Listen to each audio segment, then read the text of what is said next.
68 enfants gazaouis auraient été amenés au Vatican par l'intermédiaire d'Israël. C'est ce qu'affirme le journal turc Sabah dans une publication relatant la disparition de 68 enfants gazaouis qui auraient été envoyés au Vatican via Israël avec le risque d'y être abusés sexuellement. Selon Sabah, la christianisation et l'assimilation ne sont pas les vrais objectifs de l'Église, qui choisit surtout des enfants orphelins réfugiés, prétextant leur venir en aide. En 2014 déjà, le Vatican avait été accusé par les Nations Unies dans un rapport au sujet de pratiques liées à la pédophilie. Dans de nombreux pays où des églises lui sont affiliées, le Vatican couvre les allégations d'abus sexuels contre des prêtres, permettant ainsi l'abus de dizaines de milliers d'enfants. Il est donc évident que si des enfants gazaouis se retrouvent sous l'autorité du Vatican, ils risquent fortement de subir le même sort que les milliers d'autres. Mais d'où viennent ces enfants? Selon une enquête menée dans 31 pays européens par le collectif de journalistes Lost in Europe, 18 292 enfants migrants non accompagnés ont disparu entre 2018 et 2020 en Europe, et selon l'agence de presse turque, l'agence Anadolu, ce serait plus de 50 000 enfants non accompagnés perdus entre 2021 et 2023, l'Italie étant le pays où on compte le plus de disparitions avec plus de 22 900 enfants.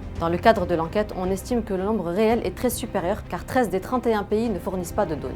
En France, les victimes de prêtres pédophiles seraient de 216 000 depuis 1950 selon un rapport sur l'Église catholique paru en 2021. Ce nombre grimpe même à 330 000 si on y ajoute les personnes agressées par des laïcs travaillant dans les institutions de l'Église. Aujourd'hui, il est probable que les enfants de Gaza viennent s'ajouter à ces chiffres sordides. N'hésitez pas à partager cette vidéo pour faire entendre la voix des enfants de Gaza et du monde, et en attendant, à bientôt sur Nouvelle.